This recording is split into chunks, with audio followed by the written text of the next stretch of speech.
Hello అండి, నమస్తే. నేను మీ సంధ్య. వెల్కమ్ టు సంధ్యాస్ వంటల పుస్తకం. ఈరోజు మన వీడియోలో ఈ కృష్ణాష్టమికి కృష్ణుడికి ఎంతో ఇష్టమైనటువంటి అటుకులతో చేసుకునేటటువంటి 3 రకాల ప్రసాదాలని ఈరోజు మనం ఈ వీడియోలో చూద్దాం. మీరు కూడా ఈ కృష్ణాష్టమికి ఈ అటుకులతోటి ఈ 3 రకాల నైవేద్యాలని తప్పకుండా ట్రై చేయండి. ఫస్ట్ టైం అయితే కనుక మన వీడియోస్ని చూస్తున్నట్లయితే మన ఛానల్ని తప్పకుండా సబ్స్క్రైబ్ చేసుకోండి. ఫస్ట్ వచ్చేసి మనం అటుకుల లడ్డూల్ని ఎలా ప్రిపేర్ చేసుకోవాలి ఏంటనేది ఈరోజు మనము ఈ వీడియోలో చూద్దాం. ఇలా లడ్డూలు అనేవి బాగా టేస్టీగా వస్తాయి. ముందుగా ఒక కళాయి పెట్టుకొని అందులోకి ఒక కప్ కళాయిని అటుకుల్ని తీసుకోవాలి. ఒక కప్ వరకు అటుకుల్ని వేసేసుకోవాలి.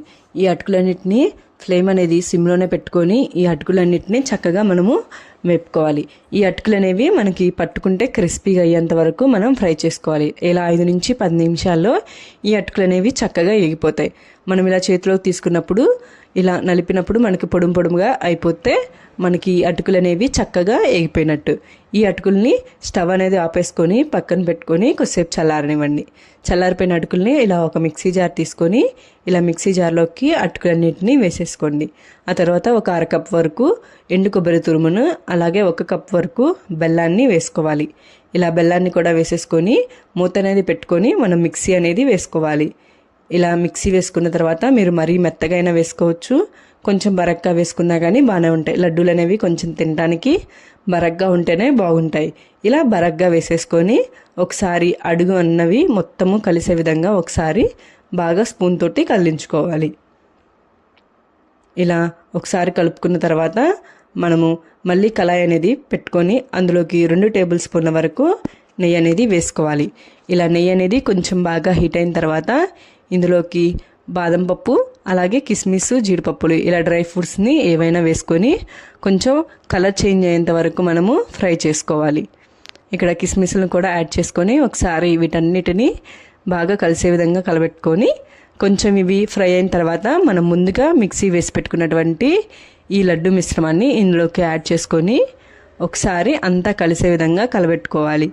ఇలా కలబెట్టుకున్న మిశ్రమాన్ని ఒక 5 నిమిషాల వరకు మనము బాగా వేగనివ్వాలి. ఇలా వేగటం వలన మనకి లడ్డూలు అనేవి తొందరగా పాడైపోకుండా ఉంటాయి. ఈ ఒక 5 నిమిషాల తర్వాత మనం స్టవ్ అనేది ఆపేసుకొని పక్కన పెట్టేసుకోవాలి. స్టవ్ అనేది ఆపేసుకొని పక్కన పెట్టుకొని ఒకసారి కలిపుకొని మనకి ఇదంతా గోరువెచ్చగా ఉన్నప్పుడు మనం లడ్డూలు చేసుకుంటే సరిపోతుంది. ఇలా మనం కొంచెం బరక్కా వేసుకున్నాం కాబట్టి లడ్డు అనేది చేసుకోవడానికి రాదు. మీరు ఇందులోకి నెయ్యిని కానీ కాచి చల్లారబెట్టుకున్నటువంటి పాలనైనా ఇందులోకి యాడ్ చేసుకోవాలి. నేను కాచి చల్లారబెట్టుకున్నటువంటి పాలని ఇందులోకి యాడ్ చేసుకొని ఒకసారి వీటన్నిటిని కలిపేసుకుంటున్నాను. ఇలా కలుపుకున్న తర్వాత ఇప్పుడు నాకు కావాల్సిన సైజులో నేను లడ్డూలు అనేవి ప్రిపేర్ చేసుకుంటున్నాను. అలాగే మీరు కూడా మీకు కావాల్సిన సైజులో ఈ లడ్డూలన్నిటినీ ప్రిపేర్ చేసుకోండి. ఇక నేను చూపిస్తున్న విధంగా లడ్డు అనేది మనకి తయారైపోయింది.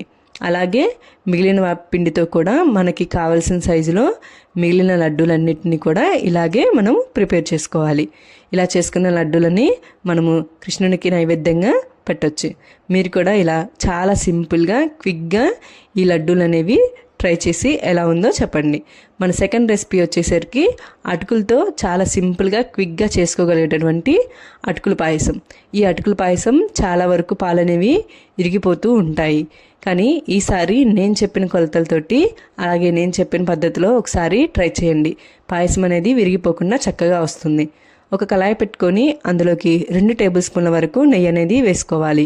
ఇలా నెయ్యి వేసుకున్నాక 1 టేబుల్ స్పూన్ జీడిపప్పు అలాగే కిస్మిస్లను వేసుకొని వీటన్నిటిని కొంచెం కలర్ చేంజ్ అయ్యే విధంగా మనం ఫ్రై చేసుకోవాలి. ఇవన్నీ ఫ్రై అయిన తర్వాత ఒక గిన్నెలోకి పక్కన పెట్టేసుకోండి. అదే కళాయిలోకి 1 కప్ వరకు మనము అటుకుల్ని తీసుకోవాలి. ఫ్లేమ్ అనేది సిమ్లోనే పెట్టేసుకొని ఈ అటుకులన్నీ మనకి బాగా క్రిస్పీ అయ్యే విధంగా మనము ఫ్రై చేసుకోవాలి. ఇలా కల్దిప్పుకుంటూ మనం అటుకుల్ని మాడిపోకుండా కొంచెం క్రిస్పీగా అయ్యేంత వరకు వేగనివ్వాలి. ఇలా వేగిపోయిన వాటిలోకి ఒక 1/2 లీటర్ వరకు కాచి చల్లారబెట్టుకున్నటువంటి పాలని ఇందులోకి యాడ్ చేసుకోండి. పాలనేవి కంపల్సరిగా మనము కాచి చల్లారబెట్టుకోవాలి.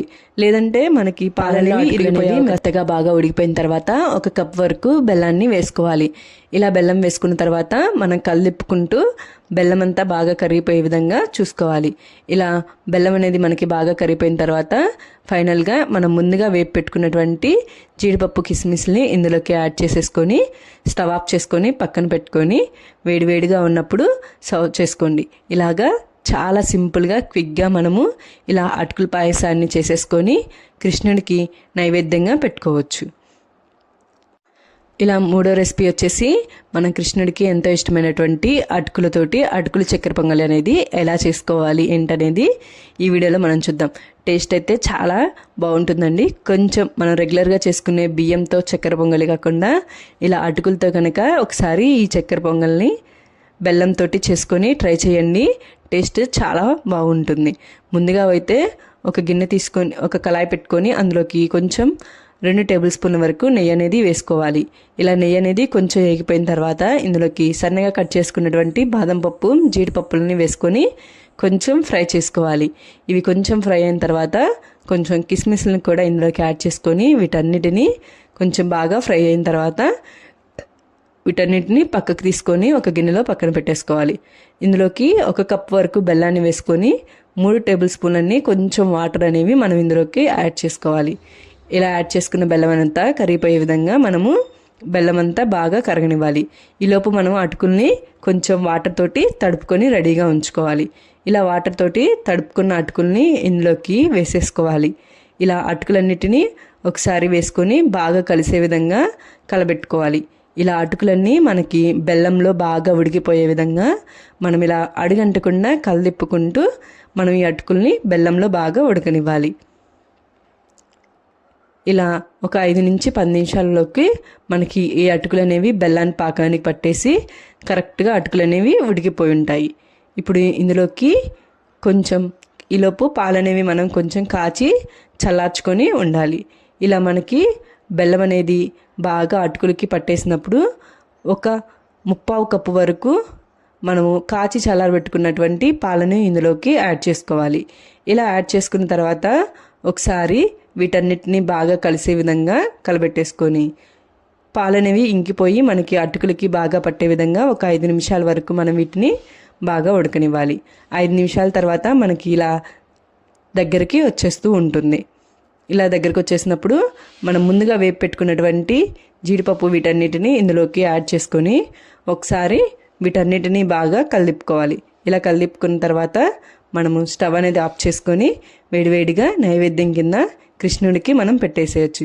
ఇలా డిఫరెంట్గా మీడి కూర అటుకులతోటి ఈ చక్కెర పొంగల్ని బెల్లంతో ఒకసారి ట్రై చేయండి.